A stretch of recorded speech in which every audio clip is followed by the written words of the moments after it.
Le vin, c'est quelque chose qui doit profondément vous toucher au plexus, vous émouvoir, et surtout pas dans les neurones. Le très salé, c'est le cépage endémique de notre appellation.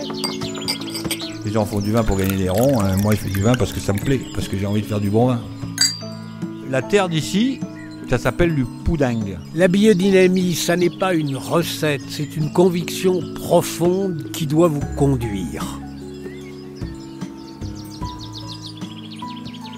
Au cœur des vignes, le podcast de Mediavino. Depuis 2011, Cécile Sabat et Sébastien Clausel ont posé leurs valises au cœur du Pays Basque. Après avoir façonné le vin dans les terres prestigieuses du Bordelais et de la vallée du Rhône, ils ont trouvé à Irouléguy un écrin à leur mesure. Là, sur 5 hectares de vignes plantées de tannat, de cabernet franc pour les rouges et de gros et petits Mansingh pour les blancs, ils déclinent toute une gamme d'Irouléguy. Domaine Goutizia, Cécile Sabat et Sébastien Clausel, une aventure vigneronne au Pays Basque. Je suis Cécile Sabat, je suis la femme de Sébastien et son associé. Du coup, nous sommes tous les deux sur l'exploitation, donc c'est un travail d'équipe, en binôme. Sébastien est plutôt sur la partie viticulture, moi plus sur la partie chai et gestion au quotidien. L'idée, c'est que chacun a son domaine de prédilection, mais que l'un l'autre va s'entraider et s'accompagner. C'est moi qui ai proposé en 2008 à Sébastien de revenir au Pays Basque, car je suis partie en 96 ou 97, je ne sais plus trop, pour faire mon apprentissage dans le Bordelais, puisque j'ai fait mes études de viticulture-œnologie dans le Bordelais. Puis moi, je suis une fille de la ville, alors il fallait bien que j'aille faire un apprentissage, ça paraissait être le meilleur... Donc vous n'êtes pas né dans les vignes d'Irouléguy? Ah, pas du tout, sur les bords de l'océan à Biarritz. C'est pas très loin, c'est à 1 heure.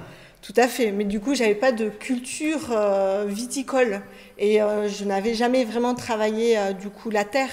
L'agriculture m'a toujours attirée, mais c'est pas du tout mon domaine. Je veux dire, j'avais personne de ma famille au quotidien avec qui j'ai pu aller travailler sur une exploitation, etc. Donc c'est pour ça que je suis partie faire. J'ai eu un coup de cœur pour le monde du vin. L'opportunité, je me suis dit, moi je m'ennuyais beaucoup sur les bancs de l'école, mais ça a vraiment été, je fais partie des jeunes pour qui la partie du lycée a été terrible, ça a été long, très ennuyant, et du coup je suis partie faire mon apprentissage dans le Bordelais, et là ça a été pour moi la révélation. Voilà. J'ai pu m'exprimer, m'épanouir, ça m'a fait beaucoup grandir intellectuellement, j'ai rencontré des gens très très intéressants. Et du coup, ça a été, pour moi, ça a été... Commencement.